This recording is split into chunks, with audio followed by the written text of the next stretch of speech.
ও জীৱন কচু পাতৰ পানী বুলি কয় কচু খালে মুখত খজুৱাবই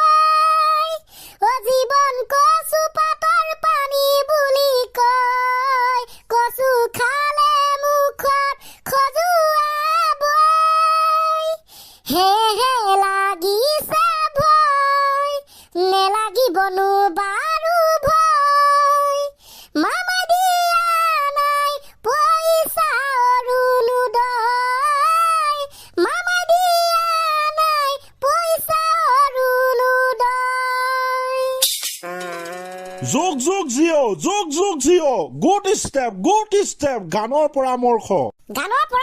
is very very danger we know that but আজি আছে এখন ৰচনা সাংঘাতিকতকৈ সাংঘাতিক ৰচনা গৰুৰ ওপৰত ৰচনা আমি আগতে কনচিডাৰ কৰিছো শুনি ভাল লাগিব আৰম্ভ মাকা অষ্ট্ৰেলিয়া আজি হ'ব দেওবাৰ ঢেংটেৰেং ওকে লেটছ গো ৰচনাখনৰ নাম হৈছে বন্ধুসকল গৰু মানে গৰুৰ বিষয়ে ৰচনা গৰু এবিধ ডাঙৰ জন্তু ইয়াক চাৰিঠেঙীয়া জন্তু বোলে সেইবাবে ইয়াৰ চাৰিখন ঠেং আছে আগৰ দুখন আগ ঠেং আৰু পাছৰ দুখন ঠেঙক কোৱা হয় পাঁচ ঠেং ইয়াৰ দুটা চকু আছে দুখন কাণ আছে এপাৰি দাঁত আছে এখন মুখ আছে দীঘলকৈ এডাল আছে নেজ গৰু ঘৰচীয়া জন্তু হয় যদিও ই ঘৰত নেথাকে ই থাকে গোহালিত কিছুমান গৰুৰ শিং থাকে আৰু কিছুমানৰ নেথাকে সাধাৰণতে গৰুৱে ঘাঁহ খায় নহলে ই যি পায় তাকে খায় আজিকালি আকৌ কিছুমান গৰুৱে প্লাষ্টিকৰ পেকেটো খায় সেইবিলাক গৰুৰ গাখীৰ প্লাষ্টিকৰ পেকেটত ওলায় যেনে পুৰবী আমুল ইত্যাদি সেইবিলাক দোকানতো পোৱা যায় নেমু টেঙা বেছিকৈ খোৱা গৰুৰ গাখীৰ ফাটি যায় কিছুমান গৰুৱে দৈ গাখীৰ দিয়ে কিছুমানে ক্ৰীম দিয়ে আৰু বেছি ঠাণ্ডা ঠাইৰ গৰুৱে মাখন দিয়ে কি এয়া কোনটো লেভেললৈ গৈ আছে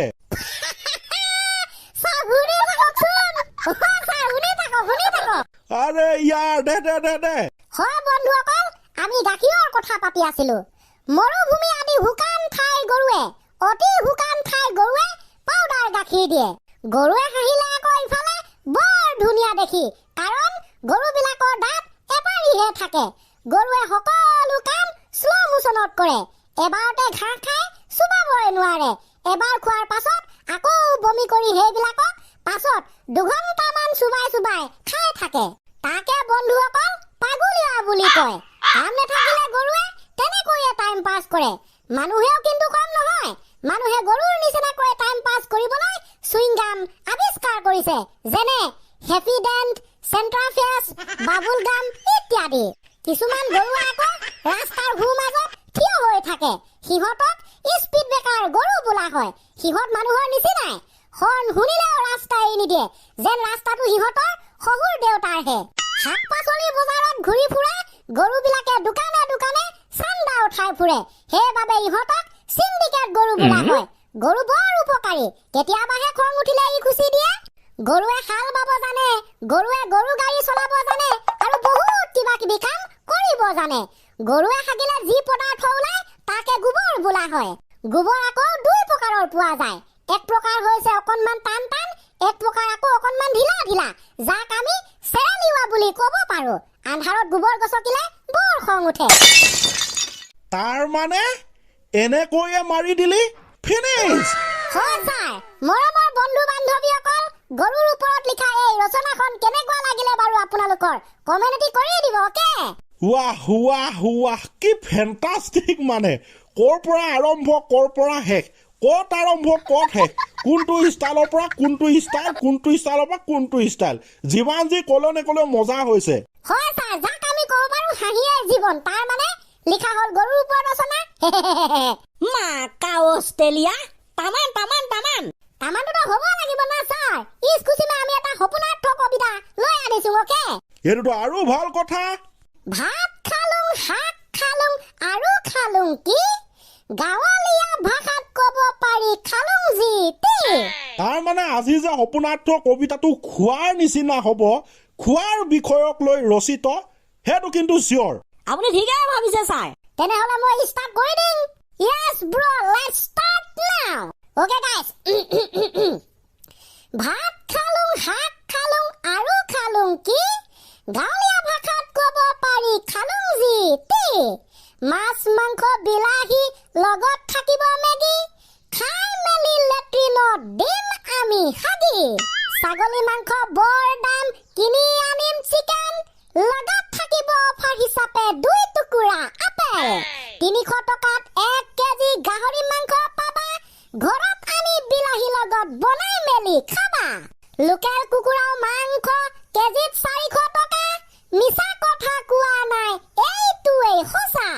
মাছ মাংস কিনি আনি খাই কৰি বাছেছ ইমানতে জানা আমাৰ এই সপোনাৰ্থ কবিতাটো কৰি দিছোং শেষ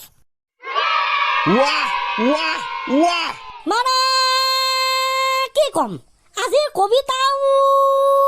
বৰ বেয়া ফেণ্টাষ্টিক তাকেতো কি বুলি কওঁ আজি কবিতাও বৰ বেলেগ ধৰণৰ ফেণ্টাষ্টিক বন্ধুসকল কেনেকুৱা লাগিছে মুঠতে আপোনালোকে এইটো ক'ব মোৰতো ক'বলৈ ভাষা নাই আজি তামান হৈছে হয় ছাৰ আজি তামানৰ ওপৰত তামান কাৰণ প্ৰথমতে আমি গৰুৰ ওপৰত যিখন ৰচনা শুনিছোঁ কোৱাচোন নহয় পুৰা ফেণ্টাষ্টিক তাৰ ওপৰতে খোৱাক লৈ কবিতা কি কম একে 2 3 4 5 6 7 দিছ ইজ ক'বলৈ গ'লে বৰ খাটাৰা জাত পুতুকে আপুনিও কিন্তু চন্দ্ৰমিলা কথাবিলাক কৈ আমোদ দি থাকে দেই এইটোতো দিবই লাগিব না কাৰণ আজি আমোদজনকৰেই কি কয় কাৰণ আজি আমোদজনকৰেই ক্লাছ হৈছে আমি কি দেৰি কৰি থাকিম নহয় নে বাৰু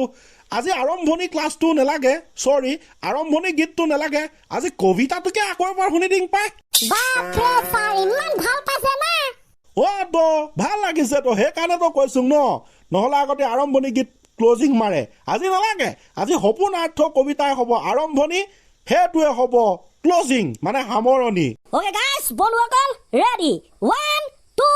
3 let's start go লাহেকৈ খতম কৰি দিম ভাত খালুং শাক খালুং আৰু খালুং কি গাঁৱলীয়া ভাষাত ক'ব পাৰি খালুং যি তি মাছ মাংস বিলাহী লগত থাকিব মেগী খাই মেলি লেট্ৰিনত দিম আমি হাগি ছাগলী মাংস বৰ দাম কিনি আনিম চিকেন লগত থাকিব অফাৰ হিচাপে 2 টুকুৰা আপেল 300 টকাত 1 কেজি গাহৰি মাংস পাবা ঘৰত আনি বিলাহী লগত বনাই মেলি খাবা